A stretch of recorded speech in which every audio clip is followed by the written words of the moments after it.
Welcome to the Sharpe Way. Yes, it is Tuesday evening, and Tuesday evening means we're having a special Sharpe Way. We're having an idea. We talk about the news that has happened in the last weekend or so, and we chat about it, about what we should be thinking about it and what's happening. And I think it's interesting where we see the idea that not always is the news telling us what we should be concerned about or even how we should be thinking about that news. Too often we find the news is not actually the news, it's what people think about the news. So please do me a favor, like, comment, share, let people know that this is on, that we're talking about these things, that it matters, let them know so that they can watch, and also make sure those algorithms click in so that people want to watch more, so that we can grow our media, so that people know who we are. We have to make impact this year, and this is going to be a way that we can. So please like me on Facebook. And I say again, go to the Sharpe Way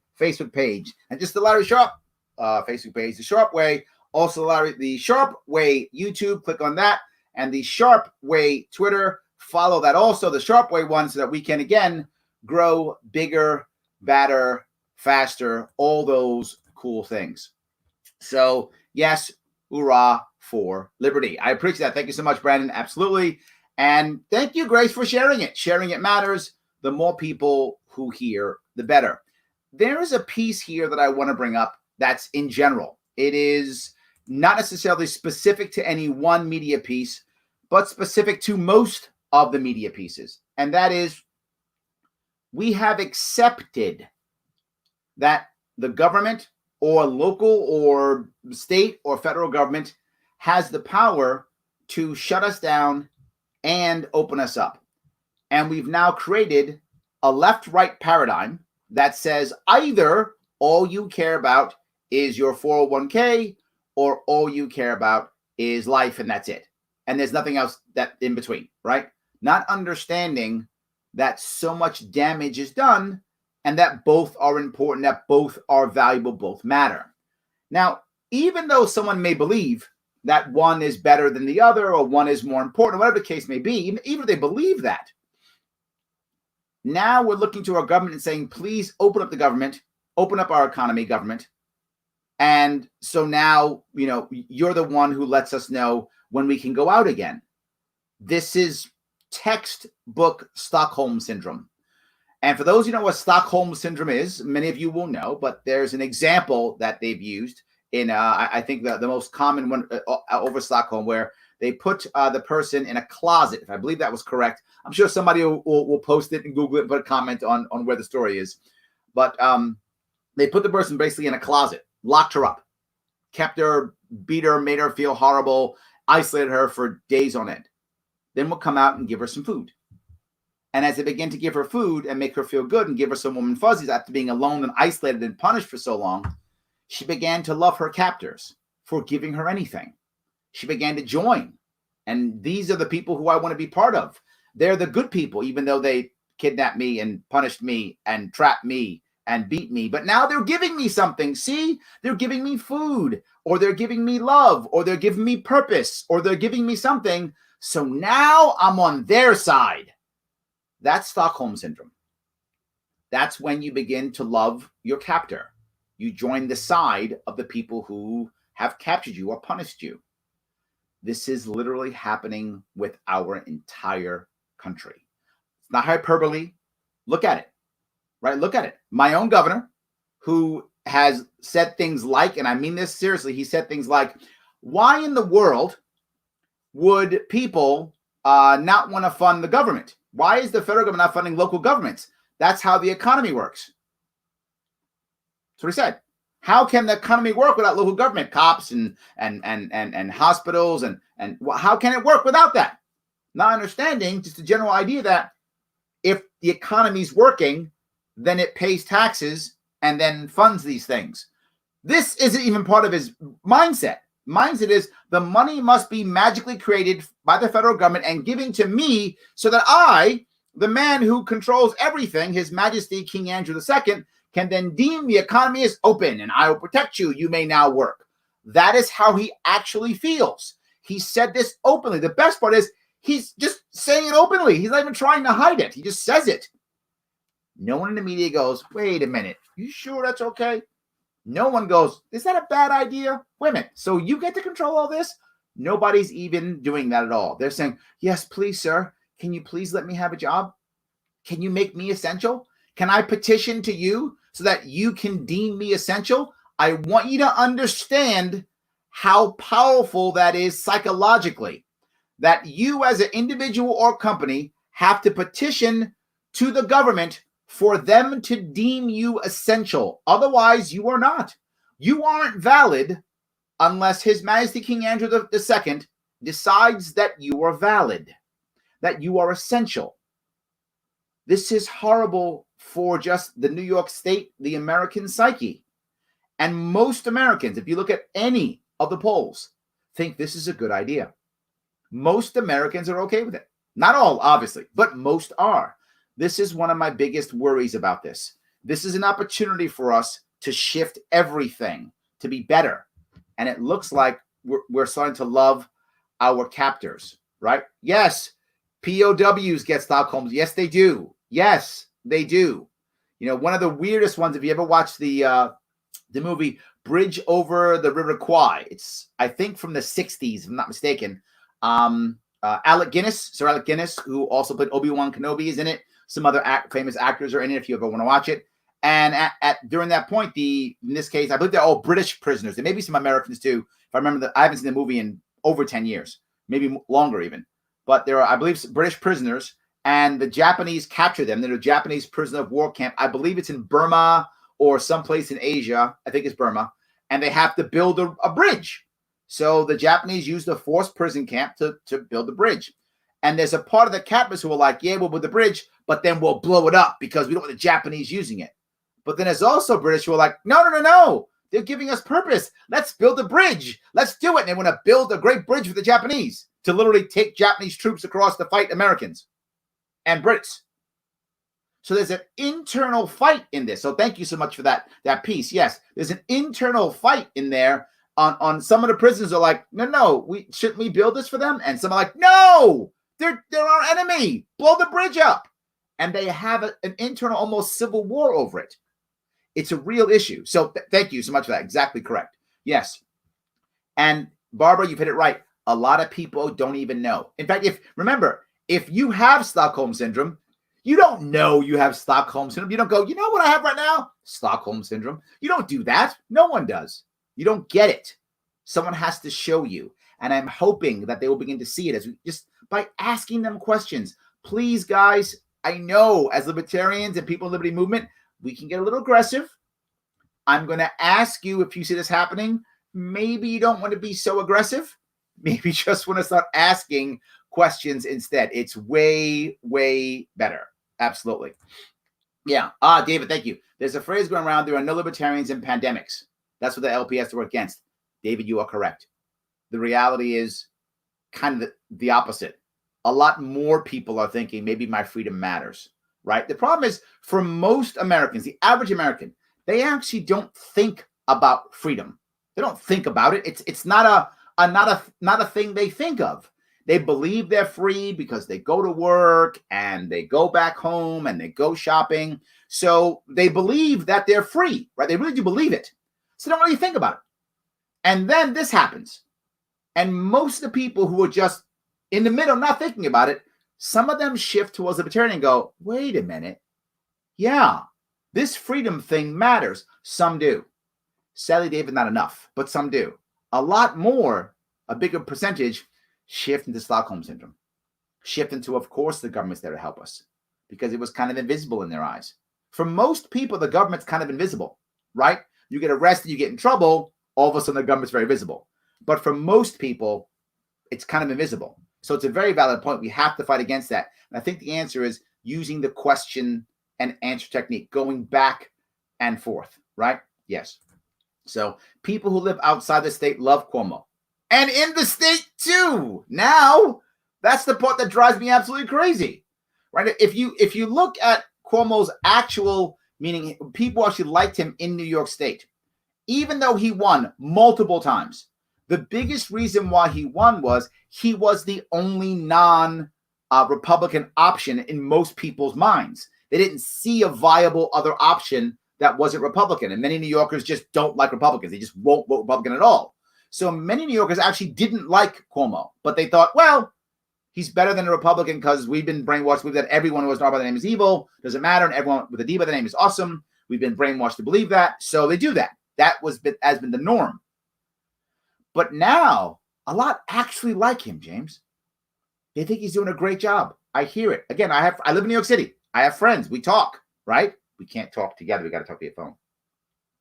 So anyway, yes, we can't do that. So yes, and some are like, yeah, I'm glad we got him. He's doing a good job. I'm shocked to hear that, but it really is true. So everyone should read The Prisoner Experiment to see what absolute power leads to. Yes, there's actually a movie on this too. Yes, Deborah, there was a movie on this also. 100%. Absolutely. So, Ben, this is an important piece. I think you're right. How much is that freedom worth that there is 30% unemployment and no health insurance for those? It's a big question, right? At what point do the people say no more? At what point do they say this system is not going to work? I'm unsure at what point that is, Ben. I don't know. Is it 30% unemployment? 35? 25? Is it, once Medicaid for all fails? What is it? I don't know what that piece is. I just hope it's two things. One, prior to violence.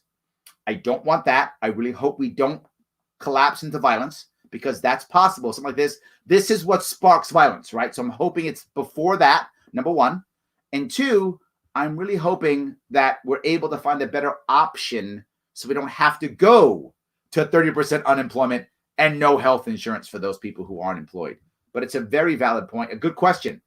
I wish I had a better answer for that. So anyway, let me grab, if I could, I want to show you a little bit of what I mean when it comes. This is supposed to be a clip show. I got to show you a little bit of clips, a little bit of what I mean when it comes to His Majesty and him talking. This is him at one of his most recent. He does a daily briefing.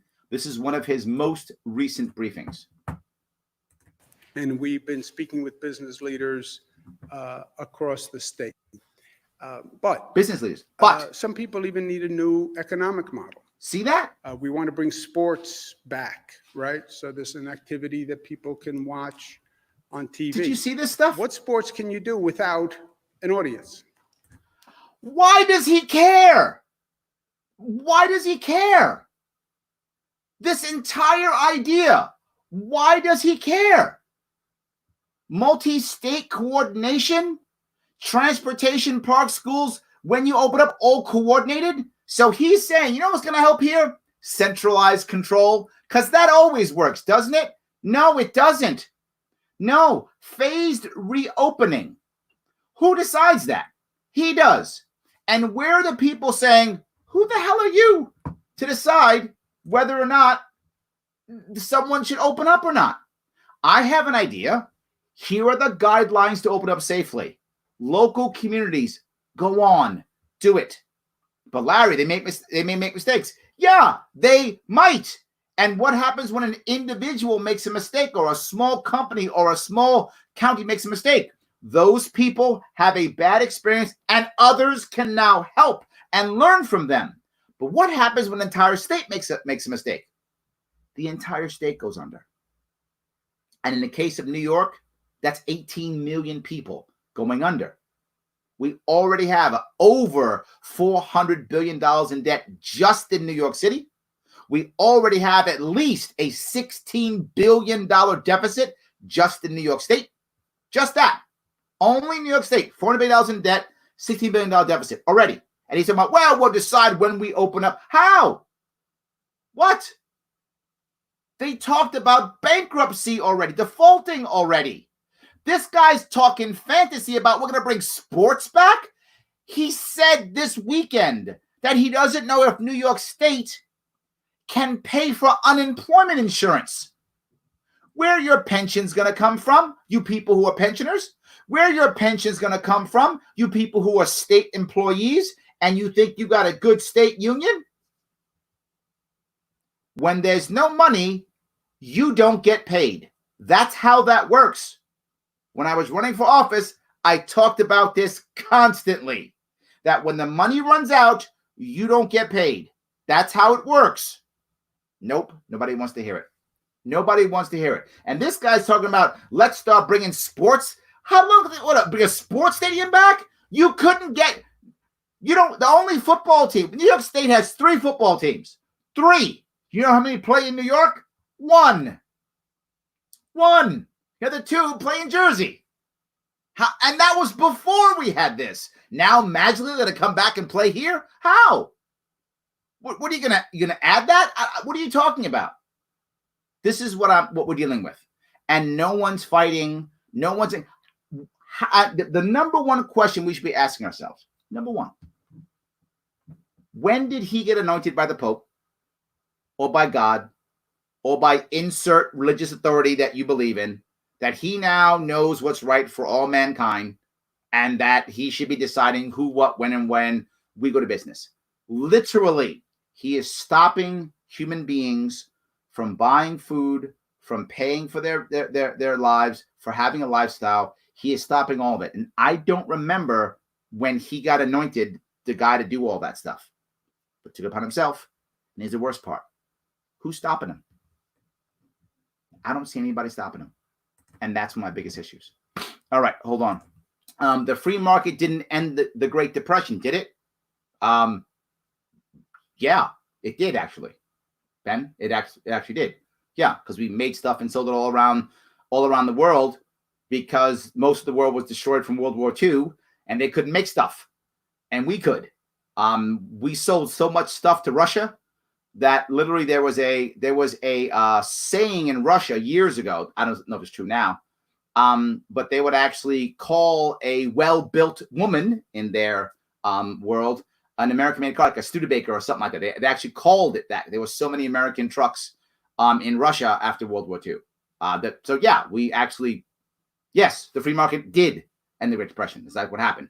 What caused the Great Depression was the Fed, right? It was the Fed that actually ended, that started the Great Depression, and it was the free market that actually got it out.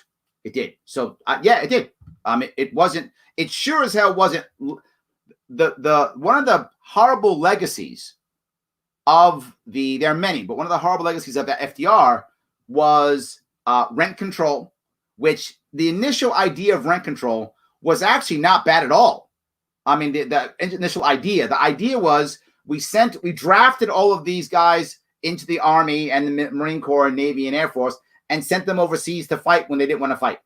And so when we came back, the idea was, let's give them rent control, right? If we can, let's give them rent control so that when they come back, it's a gift for them for a short period of time to make up for us stealing a part of their life. Not necessarily a bad concept, right? We took something away from them, we give something back. Not a bad concept. I'm okay with that idea. It just never went away. Not just that, because they wanted to make sure that people, that unemployment would be fine. They actually wouldn't. They had wage controls. So instead of wage controls, you couldn't give people raises. So what did you have to do? You actually gave them benefits instead. And that's the entire reason why in America specifically, compared to every other country, so many people, so much healthcare is linked directly to businesses and companies because of that. Our healthcare is a disaster now for many reasons. One of them is because it's been linked unnecessarily because of government intervention to companies. So I would say, yeah, it absolutely did end the Great Depression. That was the entire reason why. We don't have, and to Cuomo's point, Cuomo's like, why don't you fund the government? We don't have a lot. It isn't the problem with the lack of money. It's a lack of commerce. And commerce is the market, right? The freer you have the market, the more commerce you have. So I would argue, Ben, yes, it actually did end the Great Depression. Some people wouldn't believe that. Yes. There we go. William says it. Thank you, William. The war ended the Depression before completely destroyed the free market. Yes. Thank you, William. William gets it. See, there we go. Yes, the free market absolutely did help. So I appreciate that. Yes, Cuomo for president 2024 makes me want to vomit. How about worse?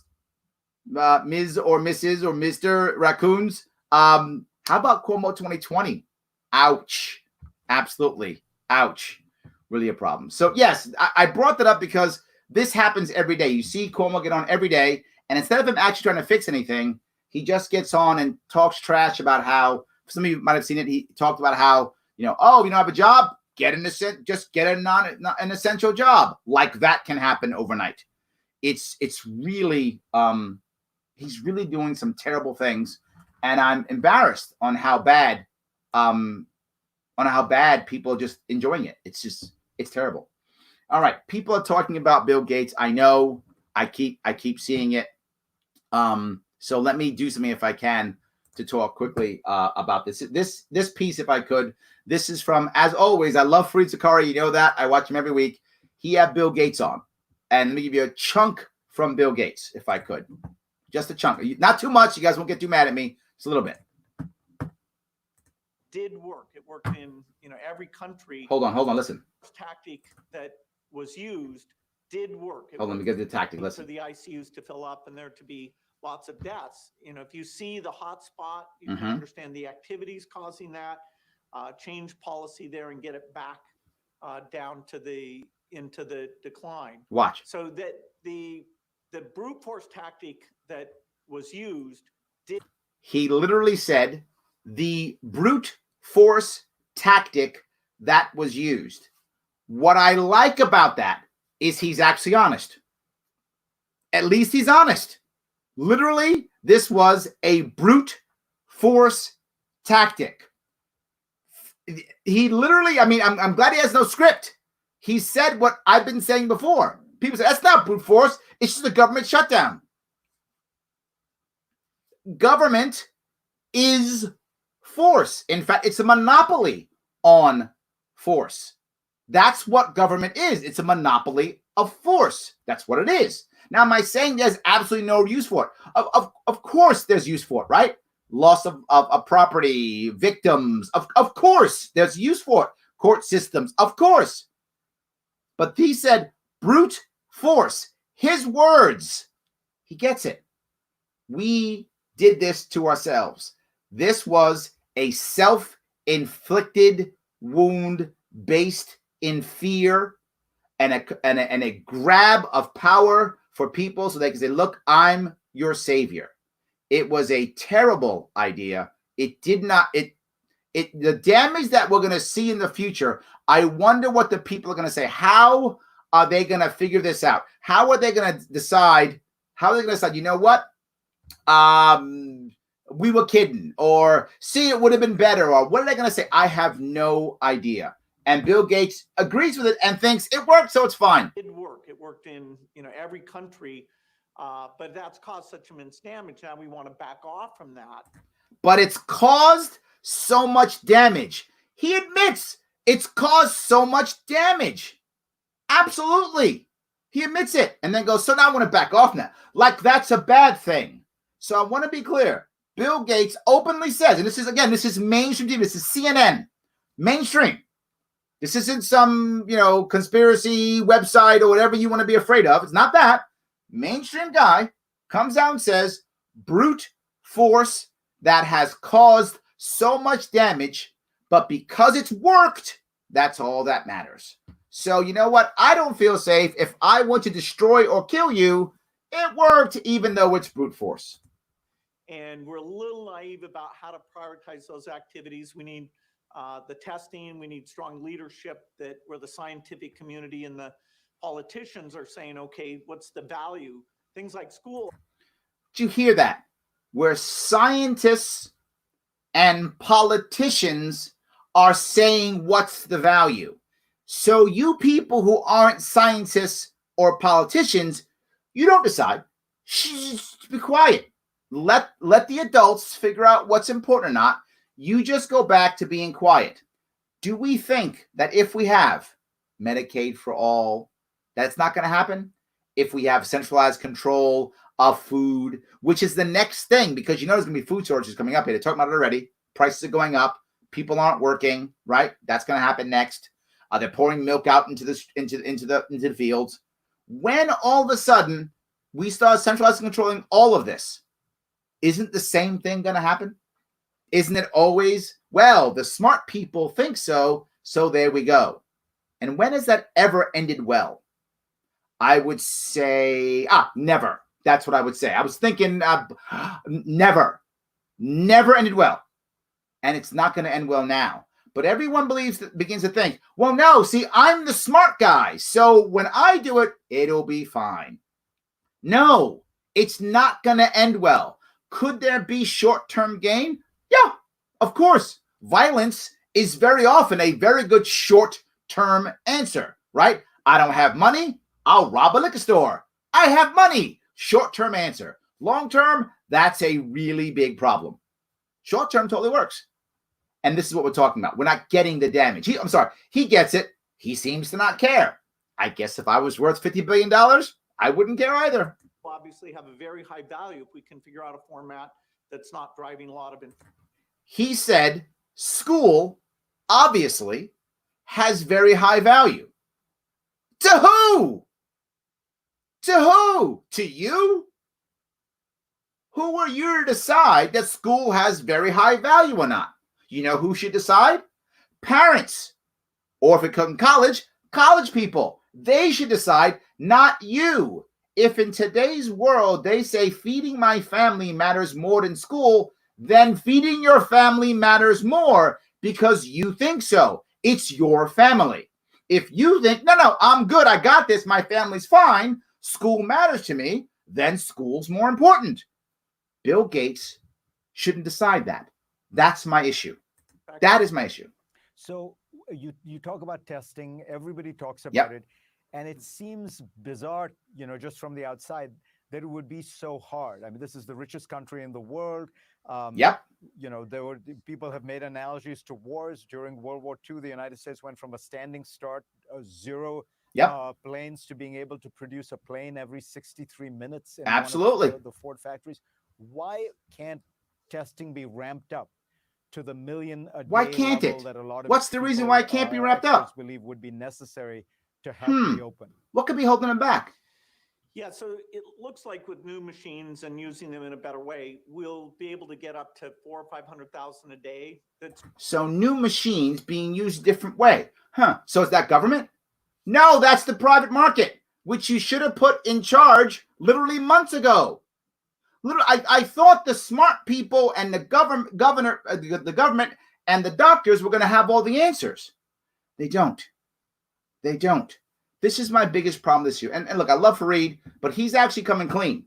He was on Bill Maher saying how this was all a mistake. He's starting to realize this is an error. You're going to watch him begin to back off. He's going to back off. He's realizing it's a problem. So, yes, every day a kid isn't in school, they're not indoctrinated. It's very true. And I have an interesting story. I heard someone talking, someone close to me was talking and said, you know what? I can't believe we're dealing with this. The government has now decided that I can't even go out and feed my kids. This is the government's fault. Why are they stopping me? They're literally stopping my entire life. They put my life on hold, and I don't own my own life. Who the hell owns my life? And what that happened, I told that person, your transformation is complete. My job is done. Yes, that's what we should all be thinking. Who owns your life? You do. You own your own life. I don't. The government doesn't. Smart scientists don't. And the guy across the street who's scared of you also doesn't own your life. No one owns your life but you. And that's the most critical piece. That's the piece.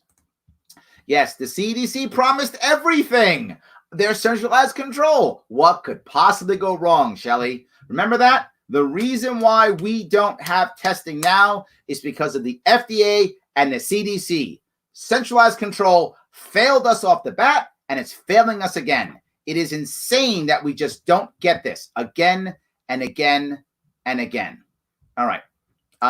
Government needs to be limited. There are agencies and policies to be cut. Politicians need to work and stay within their communities and only go to DC when things matter, because the positions were never meant to be full-time careers. Am I wrong to think this? Not my view. Mr. Moore, you are clear. Yep, I'm in. Limit. Absolutely limit. Right? Now, the issue, Colleen, thank you, too many regulations. I'm actually, and I've said this before, I'm not necessarily against the concept of standards, but I make a very big distinction between those two.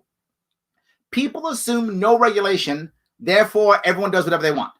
That's not true. You can have standards. The government can say, I believe as my government agency, XYZ, whatever agency I am, that for you to do this thing, you should follow these guidelines. And if you follow these guidelines, I give you a government stamp. And if the consumers care about the government stamp, they will only buy the product that has the government stamp. If the consumers don't care, they won't. But Larry, can that be in everything? It's in health food stores now. Health food stores, natural food stores, lots of things don't have heavy regulations. And people still buy that. They buy there all the time. The healthiest people you know go there. But I'm looking at I know someone got upset and reached out to me and said, Larry, you act like hairdressers aren't important. So I talk about the hair braiding license. The problem with New York State is New York State says hair braiding and hair care is the same in New York State. Because you know who knows everything about a black woman's hair? Some white guy in Albany. He knows everything about a black woman's hair. Knows it all. Yeah, I'm joking. He doesn't know anything about that, right? So whether you want to be when you braid hair in the Bronx or braid hair where I remember the kids braiding hair on the stoop, right? Or in Manhattan or Brooklyn, whatever, right? Whatever you want to do, right? You can do it. Now, if you think if you want to get your hair braided by somebody who has a standard or regular or a certification, go ahead. Make a government believes you should do this to be a hair braider. You get a stamp. If you care, go to that person. If you don't. Literally, New York State makes you drop $20,000. I'm not joking, to braid hair in New York State. That's how broken regulations are. So yes. All right. Hold on. Let's see. Thank you so much. I like it. Please, you can watch on Facebook, YouTube, whatever you want. All good. All good. Yeah, I like that. That's not bad, Joe. Don't put poop in food. Good standard. Yes, absolutely. I like that. All good. All right. So I hope that was clear what I was trying to get at. The economic bubble is going to pop anyway. This is such a great point, Robert. And I'll tell you why it wasn't better, right? Robert says the economic bubble was going to pop anyway. It's true. There was a dot-com bubble in 2001, a real estate bubble 2008, 2009. This is a debt bubble now, 2019, 2020, 2020, 21, whatever it's going to be. So it's a debt bubble. It was going to pop. But most people thought it was going to pop after the election.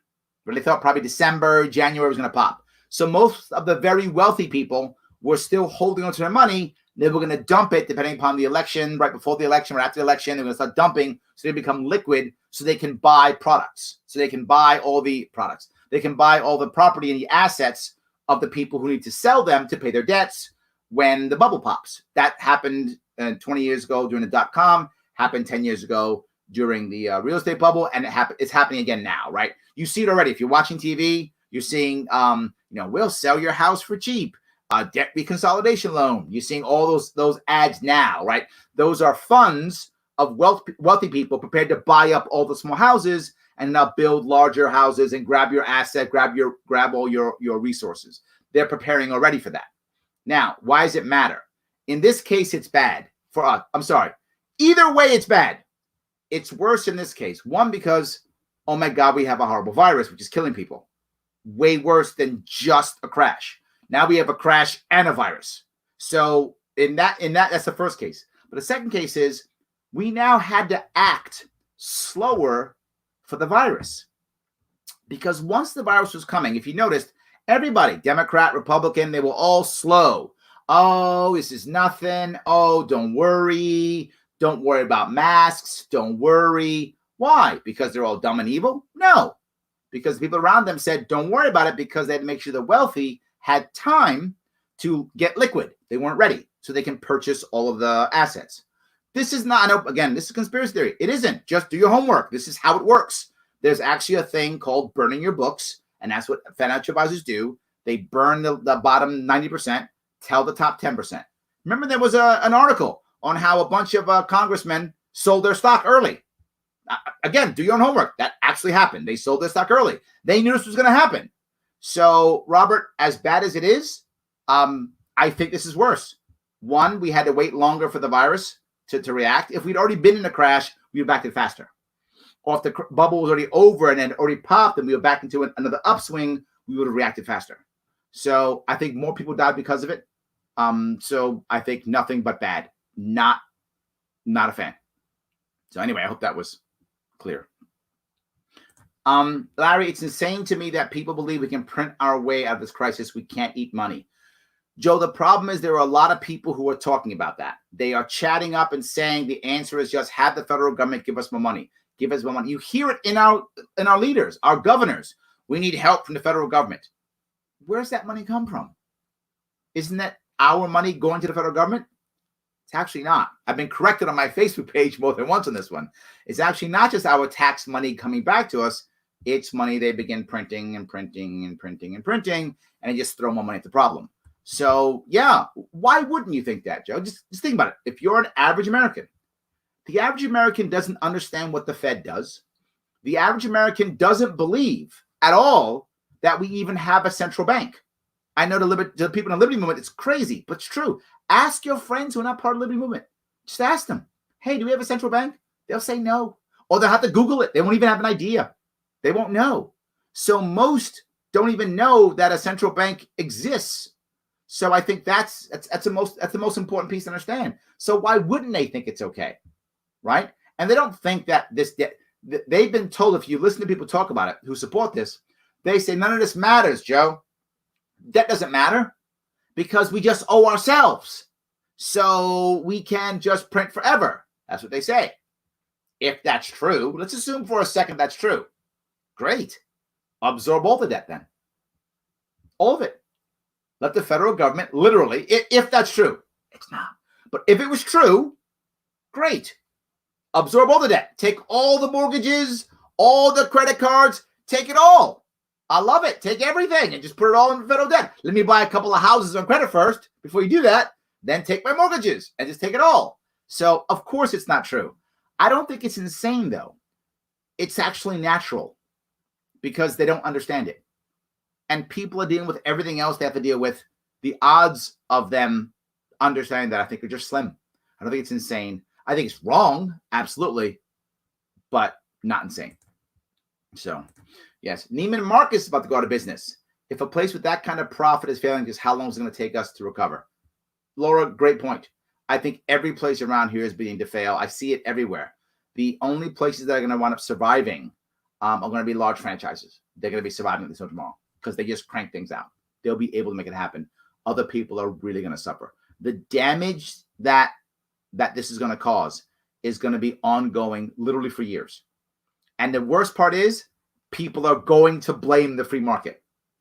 Guaranteed. They're going to blame the free market and say, see, free market doesn't work. We didn't have a free market. Literally, the second this happened, the government stepped in and took over everything.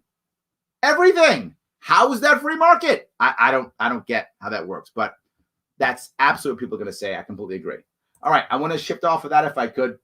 And I went ahead. I hope I don't get turned off because sometimes people don't like this. When I do HBO, sometimes people I lose I lose the feed. So I'm gonna see if I can get a little bit of HBO. Just a second, so you can see a little bit. This is Bill Maher, and he's coming around too, which is great. Again, Fareed is starting to come around on this. Bill Maher starting to come around on this. This is a great thing. Let me see if we can get this up, and you can see what I'm talking about. They're actually starting to come around and realize maybe it's not everything they tell us. I know you were at the Einstein College of Medicine. You got Dr. your degree at David the Yale Katz. School of Public Health. Nobody questions your credentials. They did. Some people question your op-ed that was in the New York Times about a month ago. It was called, "Is Our Fight Against Corona Worse Than the Disease?" Is our fight against corona worse than the disease? That was a month ago. I was talking about this 2 months ago. This is a doctor who literally has two parents who are over 80, and he himself got the virus. And this guy's saying, I care about my parents, and I'm worried. This is going to destroy us. The damage it's going to do is worse. Guys, you'll hear me say it all the time. Life is nuance. It's not black and white. It just isn't black and white. I don't want you to believe that it is. It's simply not black and white. It is gray, and there's nuance. And I need us to start thinking about that nuance. It's important. I think it's good someone's at least asking that question. Yes. You can't just lapse into groupthink. Let me quote the thing you said recently that I think is most interesting and gets at this point. You said, if all we do is flatten the curve, you don't prevent deaths, you just change the dates. This is a critical piece. Right now, that's not 100% true. It isn't 100% true. But the point is, he's saying that if we flatten the curve, which is great, we should flatten the curve, but the same number of people will still die. It's not 100% true because, in theory, certain people are going to go to the hospital. Some people won't be able to be serviced, and some of those people will die. But the concept he's saying is this flatten the curve isn't everything. Sweden is trying that way. Some of South Korea tried it that way, right? Not trying to necessarily force it, but instead letting people try to flatten the curve their own and to gain some herd immunity, right? That was the whole point. Explain that. Yeah, and Bill, first of all, again, thank you. Great to be with you. David That's Katz. taken directly from some of the world-class risk modelers that I've been working with since that op-ed in the New York Times. So I wrote my op-ed. Tom Friedman wrote a column channeling mine, ran it up a high flagpole, and then a who's who in public health and economics found me, and we've been working together ever since. That's the point.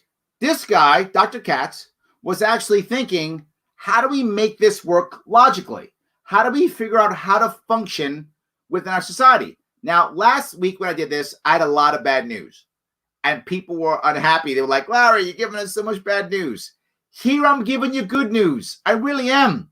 The people who were all about whatever, shut it all down, are starting to see this wasn't the right answer. At least we're going to come out of it. We're not going to be locked down to, if you remember, this guy, the same Dr. Katz, was on Fareed Zakaria about 4 weeks ago, 5 weeks ago, give or take, maybe a month ago or so.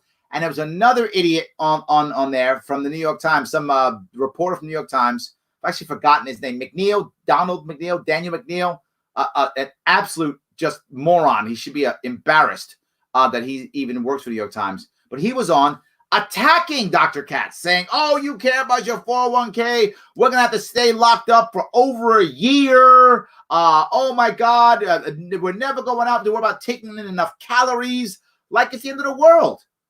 And Katz is like, no, what are you talking about? Let's find a way to function. That's what he's always been talking about. And so some of these risk models basically show, essentially what flattening the curve does is keeps people away from one another and away from the virus. So the virus doesn't spread, but you also don't cultivate any immunity. If you do a really effective job of locking everybody in place and preventing viral transmission, there's still some low level. That's the issue. We never become immune. Never, right? That's the most important piece. Don't we want to become immune to this thing eventually? Is there going to be another one out here? Yes.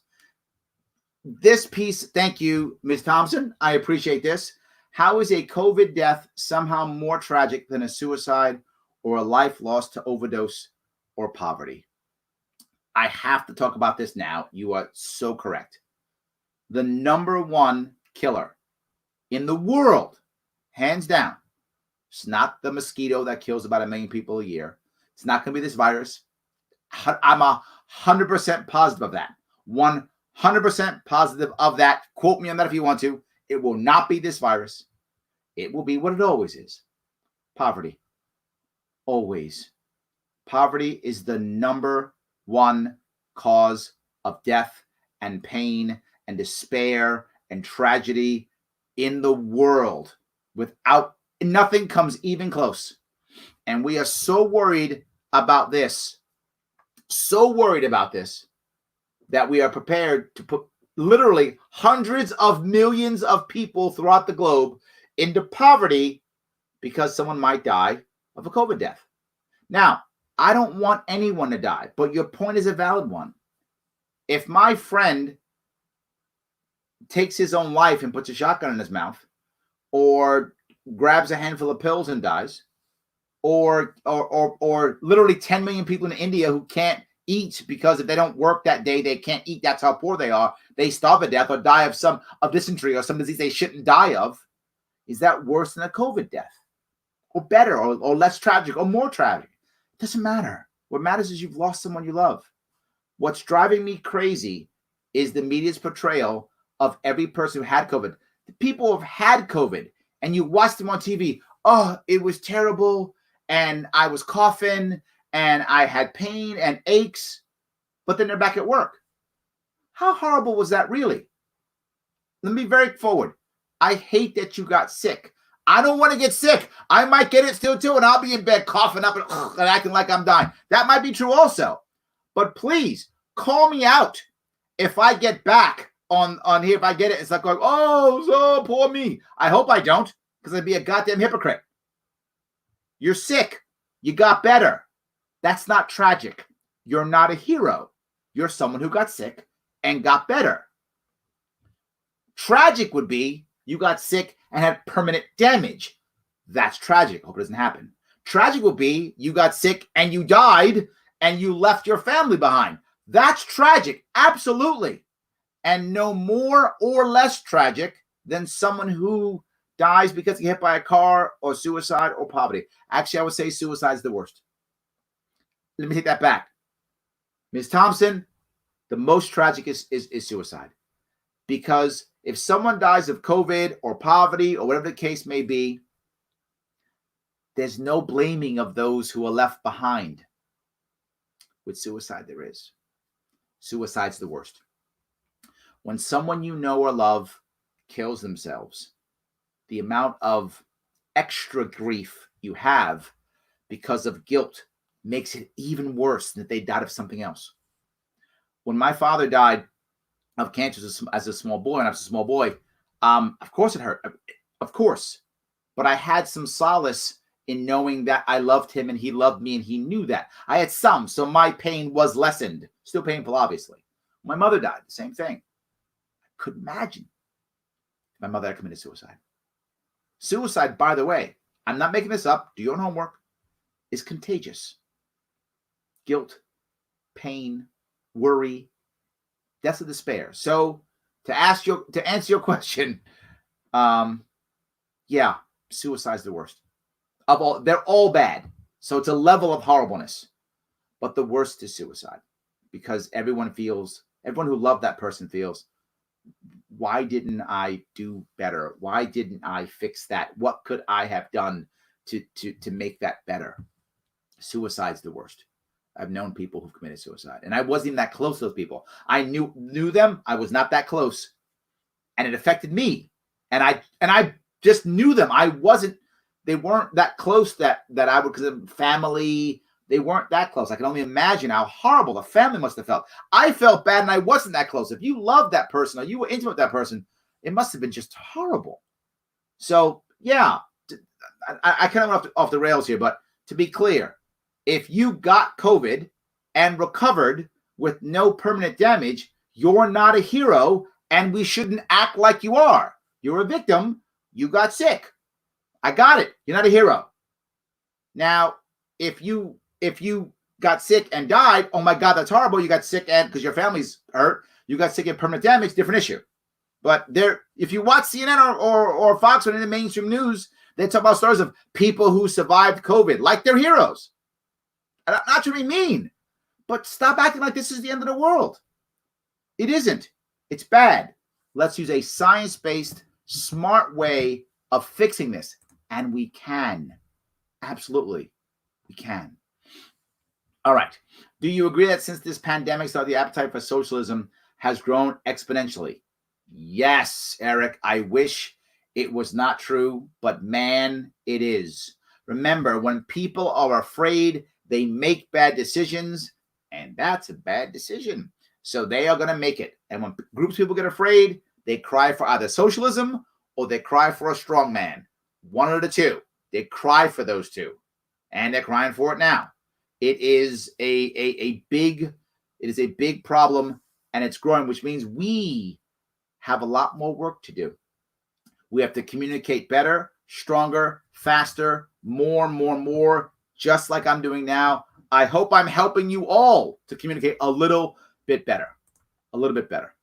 So he says, when I was a teenager, a good friend committed suicide. It still haunts me. Yeah. Suicide's the worst. It's the worst of all of them. It's the worst. Again, I don't want anyone to die. I mean, I don't want anyone to feel the pain. I don't want that, of course. Suicide's the worst. And we're going to see a massive increase in suicide. And a bunch of self-righteous asses saying, well, they shoulda, they coulda, there was help available. I hear that crap all the time. There was help available. From who? So you create the problem and now you solve it, and I should say thank you? Please. All right. Potential for viral exposure out in the world. Yep. But very few of us get that exposure. The minute you release those clamps and let people back into the world, we're all vulnerable. Yes. You can't hide from this forever. We actually, and the Swedes have been saying this, we actually want the young and healthy to get this so they can get over it, get sick, be okay, be immune, and also we'll know, can you get it again or not, right? We'll know this. We want that to happen and keep the people who are at risk away to the best of our ability so that now all of a sudden we'll be immune, and then that's the end of it, isn't it? At the end of it, but relatively the end of it.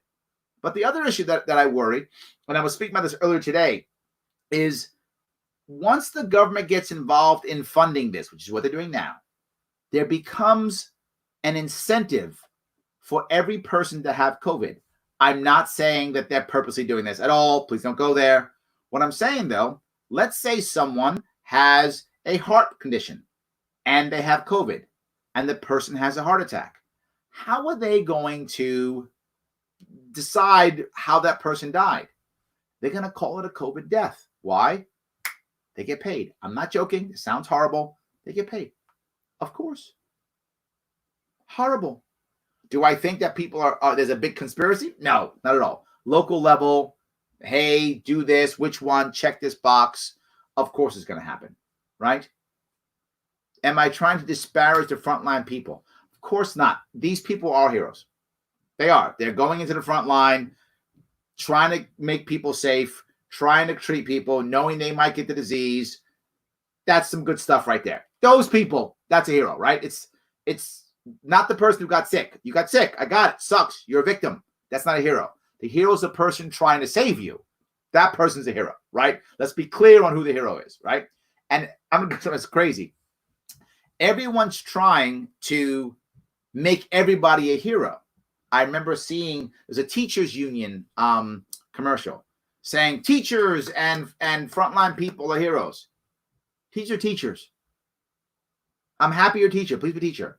You're not in front of your kids.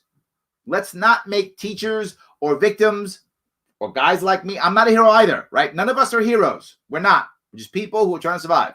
The heroes are the people who are in front line. I got it. We're good. So let's just keep that clarity. I'm sorry. I'm going a little crazy. I just want to make sure of this. All right. Let me keep moving on if I can. All right. See if I can hold on here. There we go. All right. You ready? So most of the models suggest that flattening the curve makes sense in phase one so you don't overwhelm medical systems, for example. But you've got to have a phase two. If you don't transition to a phase two, waiting for you, everybody's vulnerable, and that big peak in cases and that big peak in deaths that you were trying to avoid really just happens at a later date. Yes. Flattening the curve doesn't mean all of a sudden people don't get hurt. It means they get hurt later. Right? Absolutely. And Kevin's saying, of course, they were worried about this, right?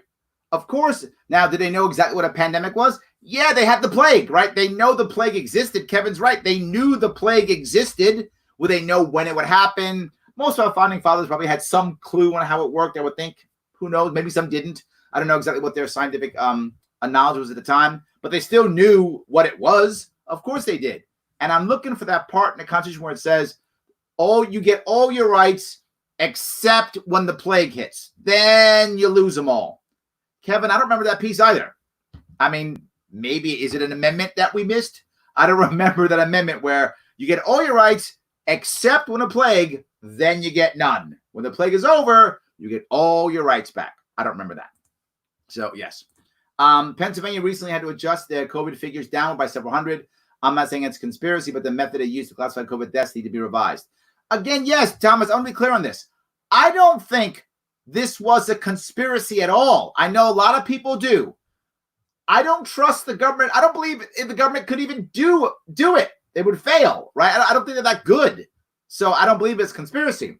I think it's people taking advantage of the crisis. That I believe 100%.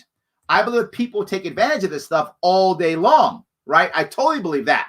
So what winds up happening is they say, okay, we've only tested X amount of people, and then X amount of people got it, and Y died, right? We tested X, Y got it, Z died, right? That's how it is. We then take that as the norm.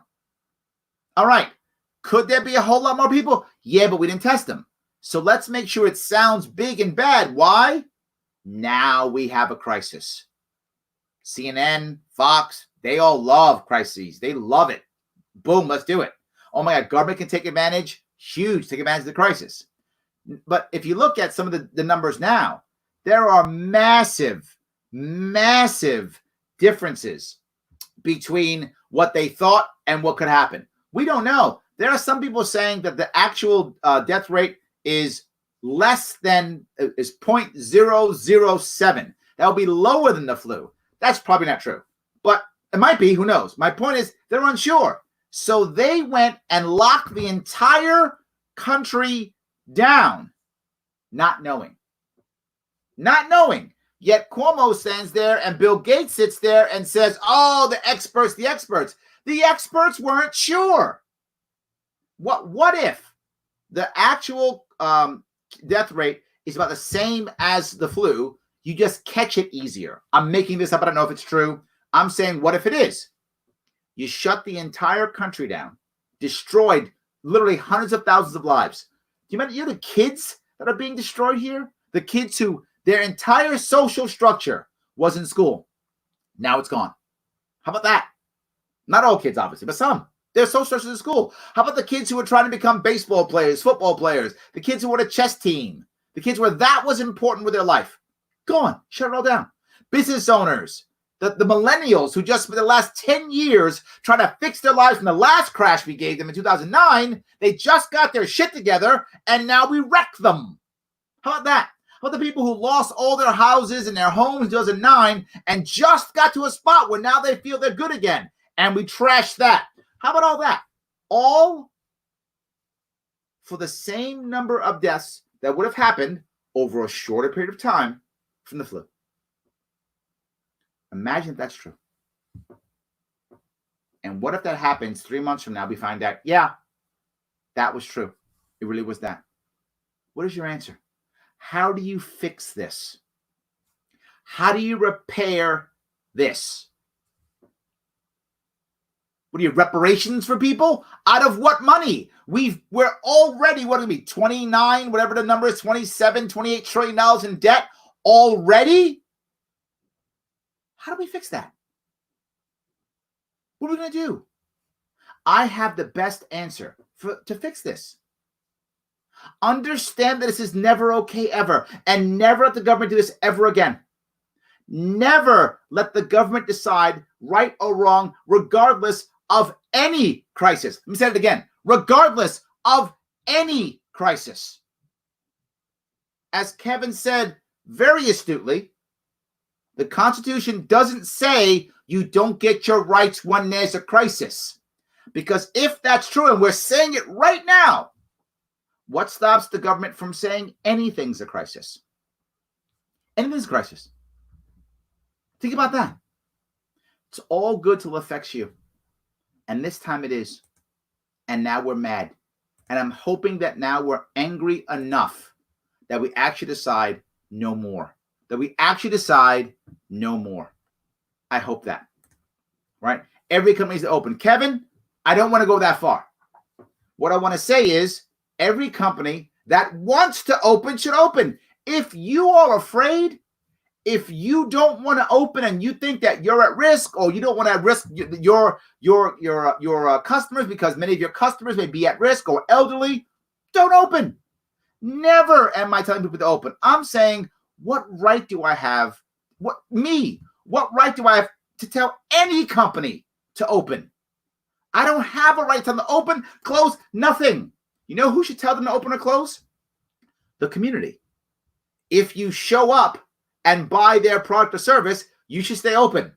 If no one buys this, you shouldn't. Absolutely. It's not about that. Absolutely.